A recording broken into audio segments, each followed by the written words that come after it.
Hello everyone, welcome to my channel. ಇವತ್ತು ನಾನು ನಿಮಗೆ ಒಂದು ಹೆಲ್ದಿಯಾಗಿರುವಂಥ ರೈಸ್ ರೆಸಿಪಿನ ತೋರಿಸ್ತಾ ಇದ್ದೀನಿ. ತುಂಬಾ ಸಿಂಪಲ್ ಆ್ಯಂಡ್ ಟೇಸ್ಟ್ ಕೂಡ ಅಷ್ಟೇ ಚೆನ್ನಾಗಿರುತ್ತೆ.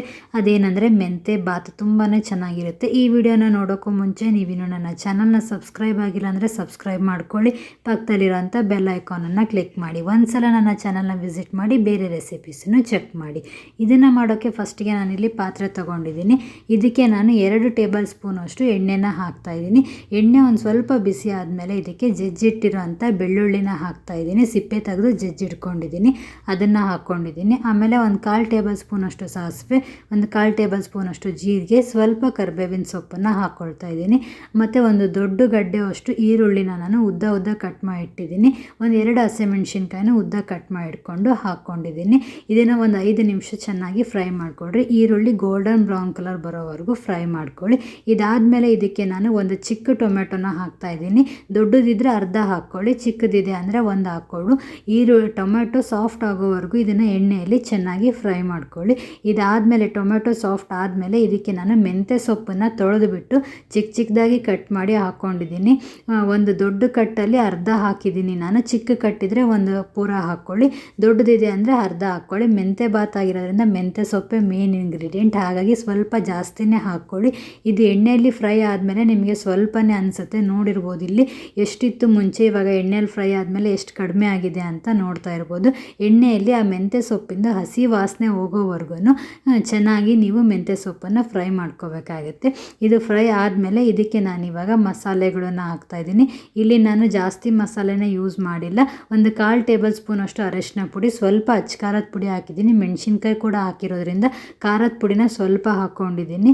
ಮತ್ತು ಒಂದು 1/4 ಟೇಬಲ್ ಸ್ಪೂನ್ ಅಷ್ಟು ಗರಂ ಮಸಾಲ, ಒಂದು 1/4 ಟೇಬಲ್ ಸ್ಪೂನ್ ಅಷ್ಟು ಧನಿಯಾ ಪುಡಿ ಅಂದರೆ ಕೋರಿಯಾಂಡರ್ ಪೌಡರ್ನ ಹಾಕ್ಕೊಂಡಿದ್ದೀನಿ. ರುಚಿಗೆ ತಕ್ಕಷ್ಟು ಉಪ್ಪು. ಇದಿಷ್ಟನ್ನು ನೀವು ಎಣ್ಣೆಯಲ್ಲಿ ಚೆನ್ನಾಗಿ ಫ್ರೈ ಮಾಡ್ಕೋಬೇಕು. ಇದೆಲ್ಲ ಮಸಾಲೆ ಮೆಂತ್ಯ ಸೊಪ್ಪು, ಈರುಳ್ಳಿ, ಟೊಮೆಟೊ ಜೊತೆಗೆಲ್ಲ ಮಿಕ್ಸ್ ಆಗಿ ಸೈಡಲ್ಲಿ ಎಣ್ಣೆನ ಬಿಡ್ಕೊಳುತ್ತೆ. ಅಲ್ಲಿವರೆಗೂ ನೀವು ಚೆನ್ನಾಗಿ ಮಿಕ್ಸ್ ಮಾಡಬೇಕು. ಮಸಾಲೆ ಹಾಕಿರೋದ್ರಿಂದ ಒತ್ತೋಗೋ ಚಾನ್ಸಸ್ ಇರುತ್ತೆ, ಹಾಗಾಗಿ ಲೋ ಫ್ಲೇಮಲ್ಲಿ ಇಟ್ಕೊಂಡು ಫ್ರೈ ಮಾಡ್ಕೊಳ್ಳಿ. ನೋಡಿ ಇವಾಗ ಎಣ್ಣೆ ಚೆನ್ನಾಗಿ ಬಿಡ್ಕೊಂಡಿದೆ. ಲೋ ಫ್ಲೇಮಲ್ಲಿ ಇಟ್ಕೊಂಡು ನಿಧಾನಕ್ಕೆ ಫ್ರೈ ಮಾಡ್ಕೊಳ್ಳಿ. ಎಣ್ಣೆ ಬಿಡ್ಕೊಂಡ್ಮೇಲೆ ನೀವು ಇದಕ್ಕೆ ನೀರು ಹಾಕ್ಕೋಬೇಕು. ನಾನು 1 ಕಪ್ ಅಕ್ಕಿ ತೊಗೊಂಡಿದ್ದೀನಿ, ಹಾಗಾಗಿ 2 ಕಪ್ ಅಷ್ಟು ನೀರು ಹಾಕ್ತಾಯಿದ್ದೀನಿ. ಎಕ್ಸಾಕ್ಟಾಗಿ ನೀರು ಹಾಕ್ಕೊಳ್ಳಿ, ಹಂಗಂದರೆ ನಿಮಗೆ ಅನ್ನ ಬಿಡಿ ಬಿಡಿಯಾಗಿ ಉದುರಾಗಿ ಬರುತ್ತೆ. ಇನ್ನೊಂದು ಅನ್ನ ಬಿಡಿ ಬಿಡಿಯಾಗಿ ಬರಬೇಕು ಅಂದರೆ ಒಂದು ಟ್ರಿಕ್ ಇದೆ, ಅದೇನಂತ ಹೇಳ್ತೀನಿ. ನನ್ನ ವಿಡಿಯೋನ ಎಲ್ಲೂ ಸ್ಕಿಪ್ ಮಾಡದೆ ಕಂಪ್ಲೀಟಾಗಿ ನೋಡಿ. ಇವಾಗ ನೀರು ಚೆನ್ನಾಗಿ ಕುದಿ ಬರ್ತಾ ಇದೆ. ನೀರು ಕುದಿ ಬರೋವರೆಗೂ ಅನ್ನನ ಹಾಕಬೇಡಿ. ನಾನು ಪ್ರತಿಯೊಂದು ರೈಸ್ ರೆಸಿಪಿಯಲ್ಲೂ ಇದನ್ನು ಹೇಳ್ತಾನೆ ಇರ್ತೀನಿ. ಅರ್ಜೆಂಟಿಗೆ ನೀರು ಬಿಸಿ ಆದ ತಕ್ಷಣನೇ ಅಕ್ಕಿ ಹಾಕ್ಬಿಡ್ತಾರೆ. ಆ ಥರ ಅಕ್ಕಿ ಹಾಕೋದ್ರಿಂದ ಅನ್ನ ನಿಮಗೆ ಭಾಳ ಹಾರ್ಡಾಗಿ ಫೀಲ್ ಆಗುತ್ತೆ ಬಾಯಲ್ಲಿ. ಅದಕ್ಕೆ ಚೆನ್ನಾಗಿ ನೀರು ಕುದಿ ಬಂದ ಮೇಲೆ ನೀವು ಅಕ್ಕಿನ ಹಾಕ್ಕೋಬೇಕಾಗುತ್ತೆ. ನಾನು ಅಕ್ಕಿಯಲ್ಲಿ ಸ್ವಲ್ಪ ನೀರು ಉಳಿದುಬಿಟ್ಟಿತ್ತು, ಅದನ್ನು ಹಾಕ್ಕೊಂಡ್ಬಿಟ್ರೆ ಅನ್ನ ಮುದ್ದೆ ಆಗುತ್ತೆ ಅಂತೇಳಿ ಆ ನೀರನ್ನು ತೆಗೆದುಬಿಟ್ಟು ಬರೀ ಅಕ್ಕಿ ಅಷ್ಟೇ ಹಾಕ್ಕೊಳ್ತಾ ಇದ್ದೀನಿ. ಹೆಚ್ಚಿಗೆ ನೀರಾದರೆ ಅನ್ನ ಮುದ್ದೆ ಆಗಿಬಿಡುತ್ತೆ. ಹಾಗಾಗಿ ನಾನು ನೆನೆಸಿಟ್ಟಿರೋಂಥ ನೀರನ್ನು ಕಂಪ್ಲೀಟಾಗಿ ತೆಗೆದು ಆಮೇಲೆ ಆ ಅಕ್ಕಿನ ಹಾಕ್ಕೊಂಡು ಚೆನ್ನಾಗಿ ಒಂದು ಸಲ ಮಿಕ್ಸ್ ಮಾಡಿ. ಇದಾದಮೇಲೆ ನಾನು ಇದಕ್ಕೆ ಒಂದು ಅರ್ಧ ನಿಂಬೆಹಣ್ಣನ್ನು ಹಾಕ್ಕೊಳ್ತಾ ಇದ್ದೀನಿ. ಹಾಗಾಗಿ ನಾನು ಟೊಮೆಟೊನ ಕಡಿಮೆ ಹಾಕ್ಕೊಂಡಿದ್ದೆ. ನಿಂಬೆಹಣ್ಣು ಹಾಕೋದ್ರಿಂದ ಟೇಸ್ಟ್ ತುಂಬಾ ಚೆನ್ನಾಗಿ ಬರುತ್ತೆ. ನಿಂಬೆಹಣ್ಣು ಇಲ್ಲ ಅಂತಂದರೆ ಟೊಮೆಟೊನೇ ಒಂದು ಫುಲ್ ಹಾಕ್ಕೊಂಬಿಡಿ ದೊಡ್ಡದು. ನಿಂಬೆಹಣ್ಣು ಇತ್ತು ಅಂತಂದರೆ ಟೊಮೆಟೊ ಅರ್ಧ ಹಾಕ್ಕೊಂಡು ಅರ್ಧ ನಿಂಬೆಹಣ್ಣ ಹಿಂಡ್ಕೊಳ್ಳಿ. ಟೇಸ್ಟ್ ತುಂಬಾ ಚೆನ್ನಾಗಿ ಬರುತ್ತೆ. ಬೀಜ ಎಲ್ಲ ತೆಗೆದು ನಿಂಬೆಹಣ್ಣಿನ ರಸನ ಹಾಕ್ಕೊಂಡು ಚೆನ್ನಾಗಿ ಇದನ್ನು ಕೂಡ ನಾನು ಮಿಕ್ಸ್ ಮಾಡ್ಕೊಳ್ತೀನಿ.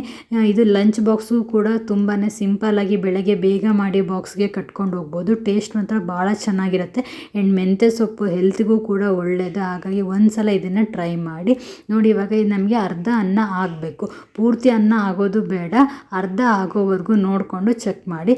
ಅರ್ಧ ಅನ್ನ ಆದಮೇಲೆ ಇದಕ್ಕೆ ನಾನು ಏನು ಮಾಡ್ತೀನಿ, 1 ಟೇಬಲ್ ಸ್ಪೂನ್ ಅಷ್ಟು ತುಪ್ಪನ ಹಾಕ್ತೀನಿ. ತುಪ್ಪ ಹಾಕೋದ್ರಿಂದ ಮೇನ್ ಅಂದರೆ ಹೆಲ್ತ್ಗೆ ಒಳ್ಳೆಯದು ಒಂದು. ಇನ್ನೊಂದೇನೆಂದರೆ ಅನ್ನ ಬಿಡಿ ಬಿಡಿಯಾಗಿ ಬರುತ್ತೆ. ಲಂಚ್ ಬಾಕ್ಸ್ಗೆ ತೊಗೊಂಡು ಹೋಗ್ತೀವಿ ಅಂದರೆ ಅನ್ನ ಮುದ್ದೆ ಆಗಿಬಿಟ್ರೆ ನಮಗೆ ಮಧ್ಯಾಹ್ನಕ್ಕೆ ತಣ್ಣಗಾದ್ಮೇಲೆ ತಿನ್ನೋಕ್ಕಾಗಲ್ಲ. ಆದಷ್ಟು ಅನ್ನ ಬಿಡಿ ಬಿಡಿಯಾಗಿ ಬಂದರೆ ಮಧ್ಯಾಹ್ನಕ್ಕೆ ತೊಗೊಂಡೋದ್ರೂ ಕೂಡ ಟೇಸ್ಟ್ ಚೆನ್ನಾಗಿರುತ್ತೆ. ಹಾಗಾಗಿ ನೀವು ಅನ್ನ ಅರ್ಧ ಆದಮೇಲೆ ಇದಕ್ಕೆ ತುಪ್ಪ ಹಾಕ್ಕೊಂಡು ಸ್ವಲ್ಪ ಕೊತ್ತಂಬರಿ ಸೊಪ್ಪು ಹಾಕ್ಕೊಂಡು ಚೆನ್ನಾಗಿ ಮಿಕ್ಸ್ ಮಾಡಿಬಿಡಿ. ಆಮೇಲೆ ಕಂಪ್ಲೀಟಾಗಿ ಅನ್ನ ಆಗೋಕ್ಕೆ ಬಿಡಿ. ಲೋ ಫ್ಲೇಮಲ್ಲಿಟ್ಟು ಒಂದು ಪ್ಲೇಟ್ನ ಮುಚ್ಚಿಟ್ಬಿಡಿ. ಸೂಪರಾಗಿ ಅನ್ನ ಬಿಡಿ ಬಿಡಿಯಾಗಿ ನಿಮಗೆ ರೆಡಿ ಆಗುತ್ತೆ. ಟೇಸ್ಟ್ ಅಂತೂ ನೆಕ್ಸ್ಟ್ ಲೆವೆಲ್ಲಿಗೆ ಇರುತ್ತೆ. ಒಂದು ಸಲ ಈ ಸಿಂಪಲ್ ಆದಂಥ ಮೆಂತ್ಯ ರೈಸ್ನ ನಿಮ್ಮನೆಯಲ್ಲೂ ಕೂಡ ಮಾಡಿಕೊಂಡು ಟ್ರೈ ಮಾಡಿ. ಟೇಸ್ಟ್ ಯಾವ ಥರ ಬರುತ್ತೆ ಅಂತ ನನಗೆ ಮಿಸ್ ಮಾಡದೆ ಕಮೆಂಟ್ ಮಾಡಿ. ನೋಡಿ ಸೂಪರಾಗಿ ಬಿಡಿ ಬಿಡಿಯಾಗಿರುವಂಥ ಮೆಂತ್ಯ ಬಾತ್ ರೆಡಿಯಾಗಿದೆ. ನಿಮ್ಮನೆಯಲ್ಲೂ ಕೂಡ ಟ್ರೈ ಮಾಡಿ. ಟೇಸ್ಟ್ ಯಾವ ಥರ ಬಂತು ಅಂತ ನನಗೆ ಮಿಸ್ ಮಾಡದೆ ಕಮೆಂಟ್ ಮಾಡಿ. ನೀವಿನ್ನು ನನ್ನ ಚಾನಲ್ನ ಸಬ್ಸ್ಕ್ರೈಬ್ ಆಗಿಲ್ಲ ಅಂದರೆ ಸಬ್ಸ್ಕ್ರೈಬ್ ಮಾಡ್ಕೊಳ್ಳಿ, ಲೈಕ್ ಮಾಡಿ, ಶೇರ್ ಮಾಡಿ, ಕಮೆಂಟ್ ಮಾಡಿ. ಪ್ಲೀಸ್ ನನ್ನ ಚಾನಲ್ನ ಸಪೋರ್ಟ್ ಮಾಡಿ. ಇನ್ನು ಒಳ್ಳೆ ರೆಸಿಪೀಸನ್ನೇ ನಾನು ನಿಮಗೆ ತೋರಿಸ್ತೀನಿ. ಒಂದ್ಸಲ ನನ್ನ ಚಾನಲ್ನ ವಿಸಿಟ್ ಮಾಡಿ, ಬೇರೆ ರೆಸಿಪೀಸನ್ನು ಚೆಕ್ ಮಾಡಿ. ಈ ಸೂಪರ್ ಆಗಿರುವಂಥ ಮೆಂತೆ ಬಾತ್ನ ನಿಮ್ಮನೆಯಲ್ಲೂ ಕೂಡ ಮಾಡಿಕೊಂಡು ಎಂಜಾಯ್ ಮಾಡಿ. ಈ ದಿನ ನಿಮಗೆ ಶುಭವಾಗಿರಲಿ ಅಂತ ಕೇಳ್ತಾ ಈ ವಿಡಿಯೋನ ನಾನು ಇಲ್ಲಿಗೆ ಮುಗಿಸ್ತಾ ಇದ್ದೀನಿ. Thanks for watching.